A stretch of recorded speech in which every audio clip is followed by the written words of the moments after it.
Samedi 7 octobre, c'était une matinée ensoleillée. C'était aussi la grande fête juive de Simrat Torah, la fête des tabernacles. Les filles et notre petit garçon nous ont réveillés, ma femme et moi, de bonne heure ce jour-là. Nous passions une matinée tranquille à la maison. Vers 6h30 du matin, les sirènes ont commencé à retentir dans tout le pays, nous avertissant que des roquettes tombaient à l'intérieur du territoire israélien. Il ne s'agissait pas de l'habituel barrage de roquettes que nous avions l'habitude de voir toutes les quelques années.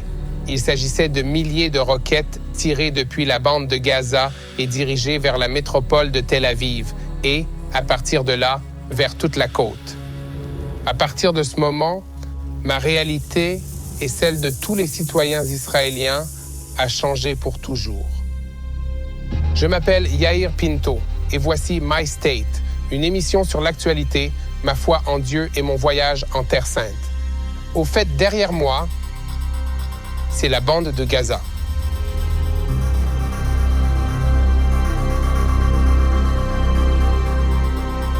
Le 7 octobre, cette route que vous voyez juste à côté de moi était bondée de terroristes du Hamas qui ouvraient le feu sur tous les véhicules israéliens qu'ils voyaient.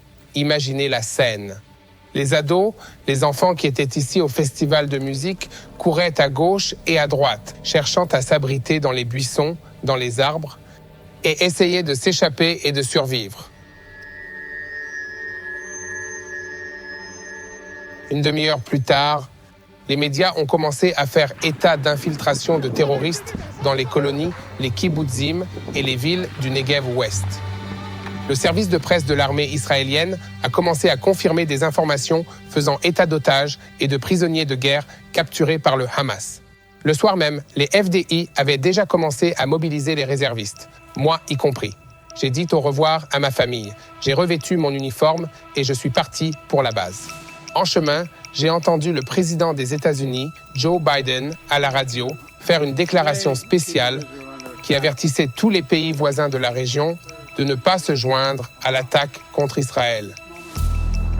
Dans la soirée, le gouvernement israélien a annoncé que nous étions en guerre pour détruire le gouvernement et les capacités militaires du Hamas. Le service de presse de l'armée israélienne a publié un communiqué indiquant qu'il s'agissait de l'incident terroriste le plus important qu'ait jamais connu l'État d'Israël. Selon les estimations, les terroristes ont attaqué 20 communautés et 11 bases de Tsahal. Me voici donc aujourd'hui, 6 mois plus tard. Je me trouve à Kfar Aza. C'est l'un des nombreux points névralgiques. Il n'y a toujours pas de mots. Plus de 70 personnes ont été massacrées, y compris des bébés, des enfants et des personnes âgées. 18 ont été prises en otage dans la bande de Gaza. Et ce, uniquement à Kfar Aza, dans ce kibbutz. Pivotons un peu et parlons de la stratégie globale et de la progression de la guerre. Il y a eu 4 étapes principales. La première consistait à s'assurer que tous les terroristes qui s'étaient infiltrés en Israël le 7 octobre étaient capturés. Ensuite, l'armée de l'air a pris le relais et a mené des attaques aériennes à longue portée sur une période de plusieurs semaines. L'objectif de cette étape était de préparer la zone à l'entrée des forces terrestres dans la bande de Gaza. D'un point de vue stratégique, une armée n'envahit pas un territoire depuis le sol avant de l'attaquer par voie aérienne. Sinon, il y aurait d'innombrables endroits où les tireurs d'élite pourraient se cacher et où les unités ennemies pourraient tendre des embuscades aux forces. Et puis c'est arrivé. Un jour, je rentrais à la base. Je conduisais seul lorsque j'ai reçu un appel de mon commandant.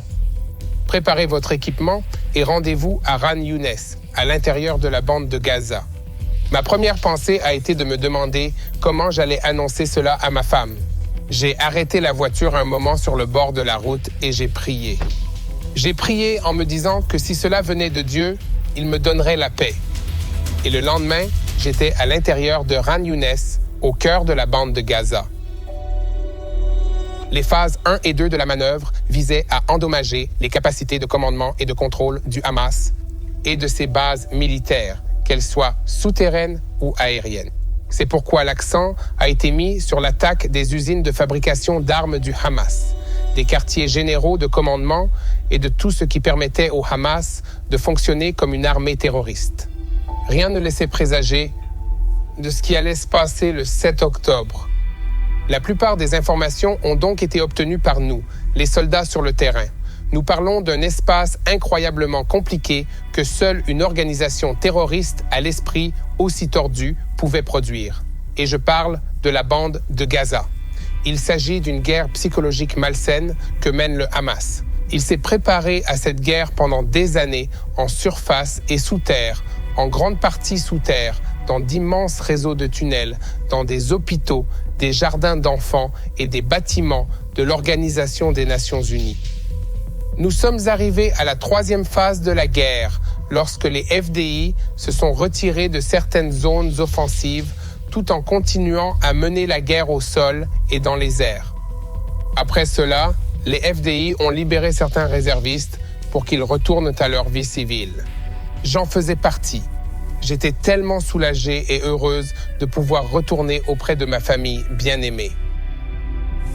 Si l'infrastructure et les ressources militaires du Hamas ne sont pas complètement détruites, l'histoire de l'endroit où je me trouve, Kfar Aza, et les histoires similaires des autres kibbutzim de la région ne seront qu'un début. Non seulement cela, mais le fait de ne pas détruire le Hamas créerait en fait une légitimité pour un autre 7 octobre.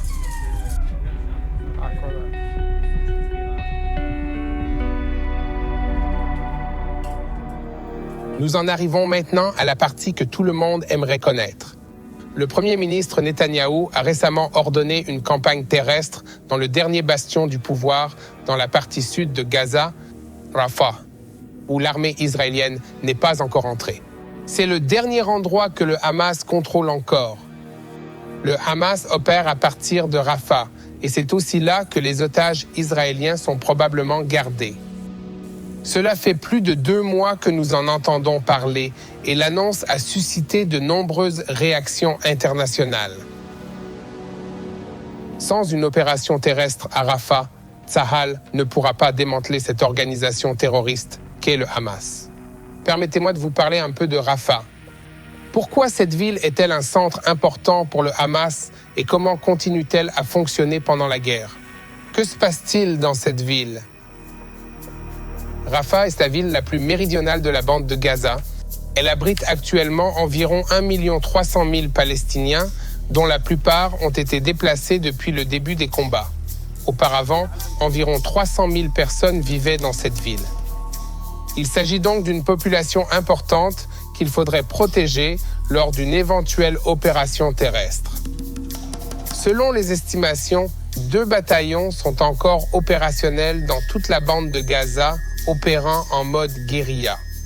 4 autres bataillons du Hamas se trouvent à Rafah.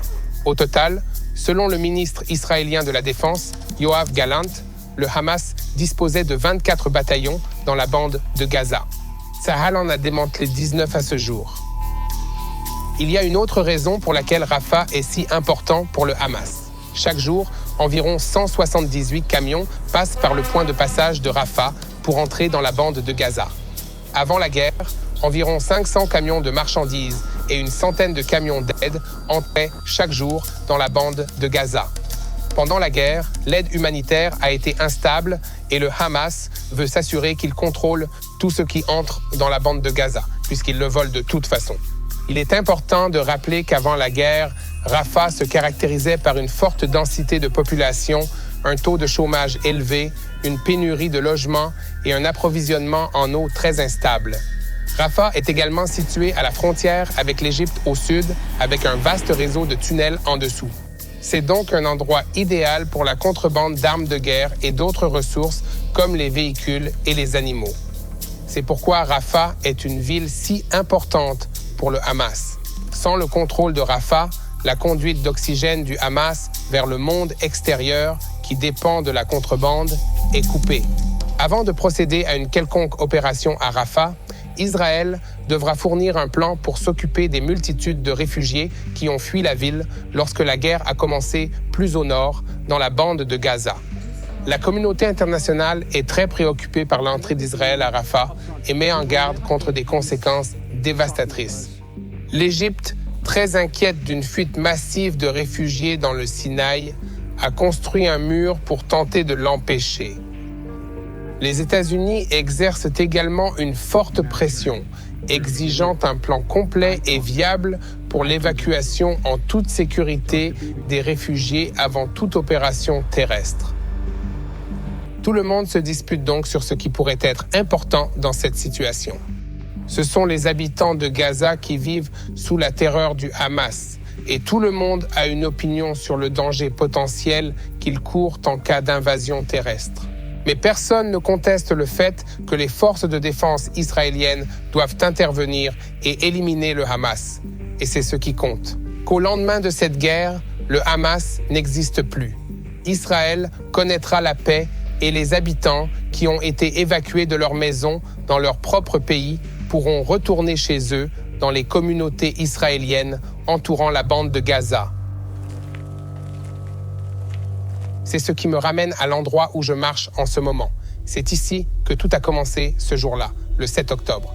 Nous, le peuple d'Israël, sommes actuellement occupés à reconstruire et à regarder vers l'avenir sans jamais oublier les lourdes pertes et les traumatismes subis par les Israéliens, mais en n'oubliant pas non plus de regarder vers l'avenir et de restaurer nos vies. Ce n'est qu'en renforçant les communautés israéliennes dans la périphérie de Gaza et en réhabilitant la région que notre victoire sur le Hamas sera complète. Nous avons donc compris ce qui se passe à Gaza et en particulier à Rafah. La situation est très compliquée et je veux vous exhorter à prier. Priez pour que les dirigeants qui prennent ces décisions, les dirigeants israéliens, les dirigeants américains et la communauté internationale fassent preuve de sagesse. Ils ont vraiment besoin de votre aide. Priez pour que les otages israéliens soient libérés et retrouvent leurs proches. Priez pour que le peuple palestinien, qui est utilisé comme bouclier humain, soit mieux dirigé que le Hamas. Priez pour que Tsahal gagne cette guerre contre une organisation terroriste. Et surtout, rejoignez-nous dans la prière pour la paix à Jérusalem.